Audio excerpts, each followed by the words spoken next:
The Undercover CEO got humiliated at the airport. What would you do if the person you just insulted turned out to be the one who could change your entire future? Have you ever judged someone based on appearances, assuming they were beneath you? What happens when the truth is finally revealed? Today, someone is about to learn a lesson they will never forget. The airport was bustling with travelers rushing from one terminal to another, their luggage rolling behind them like hurried shadows. Long lines stretched at the check-in counters, filled with impatient sighs and tired expressions. It was just another ordinary day, until an unexpected situation turned everything upside down. James arrived at the airline counter, maneuvering his wheelchair with practiced ease. He had made his travel arrangements well in advance, requesting assistance to ensure a smooth boarding process. But from the moment he rolled up to the counter, the energy shifted. He greeted the airline staff politely, handing over his passport and ticket. "Good afternoon. I'm here to check in. I also requested wheelchair assistance for boarding. Could you please confirm that for me?" The airline staff barely spared him a glance, taking his documents with a bored expression. He tapped at the computer, eyes scanning the screen. "Yeah. So, it looks like there are no available seats for passengers in wheelchairs on the flight you booked," the employee said flatly. "You'll have to wait until we find someone to assist you, if we find someone." James' brows furrowed.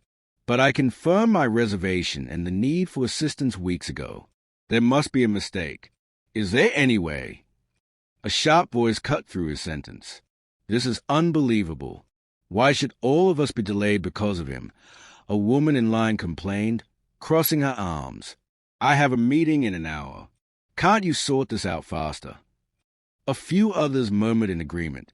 James exhaled, keeping his calm. "I understand that everyone is in a hurry, but my needs should be respected too. I followed the process correctly. I booked this ticket and requested assistance properly." The airline employee sighed, rubbing his temple. "Look, sir, we are overbooked, and there are no wheelchair-accessible seats available.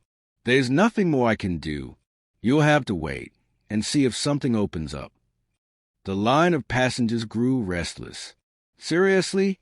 We are all stuck here because of this," someone muttered under their breath. "Some people just love making everything difficult," another added.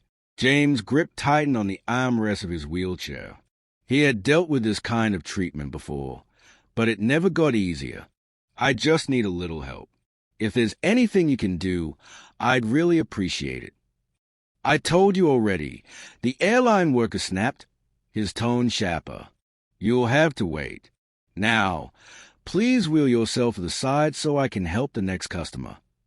The passengers behind him exhaled loudly, shaking their heads as if he was the one causing the delay. The woman with the meeting in an hour huffed dramatically. "Finally, some of us have places to be." James rolled to the side, frustration simmering beneath his composed exterior. He had planned everything to avoid exactly this kind of situation, yet here he was, dismissed, ignored, and treated as an inconvenience. About 30 minutes later, the same employee was busy checking in another passenger when he heard a familiar voice.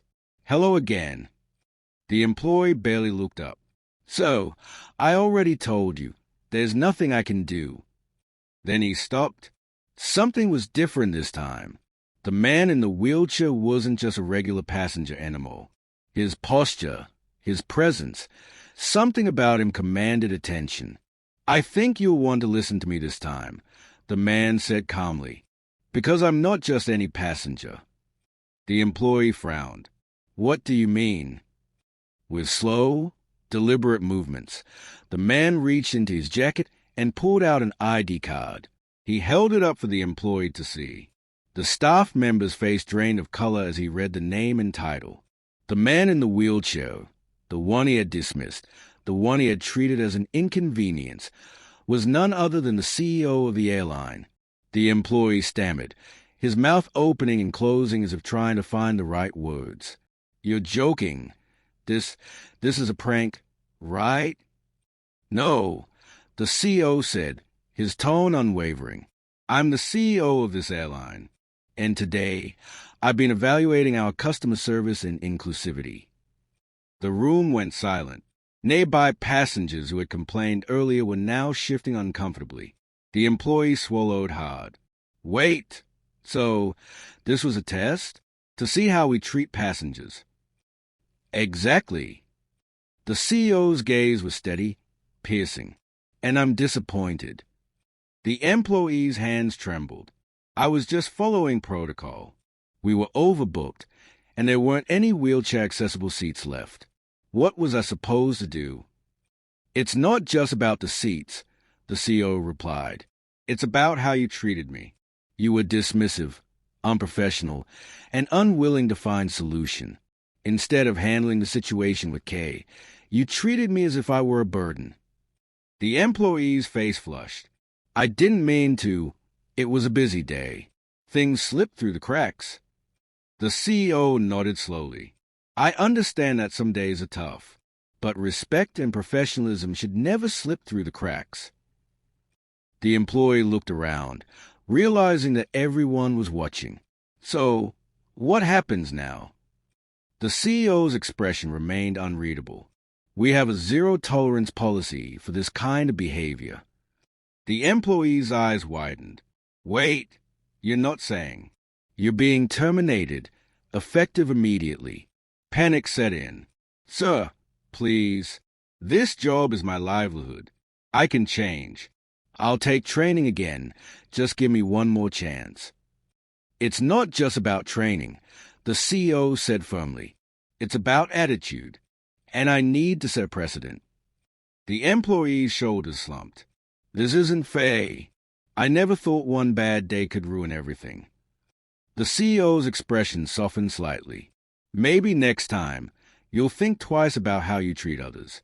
Respect is non-negotiable. The employee sighed in defeat as security arrived to escort him away. Nearby, the impatient woman who had complained earlier tried to shrink into the background, hoping she wouldn't be next. But the CEO turned to her. As for you, he said coolly, your ticket has been cancelled. Her eyes widened. Wait, what? You can't do that. I can, and I have. We do not tolerate disrespect towards passengers in need. But... No buts, the CEO interrupted. Maybe this will teach you to treat people with kindness, no matter the circumstances. She opened her mouth to argue but saw the determination in his eyes.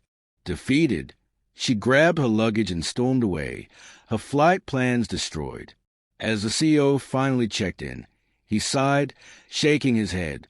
There was still so much work to do. Maybe one day, people would learn. But today had been a lesson in respect.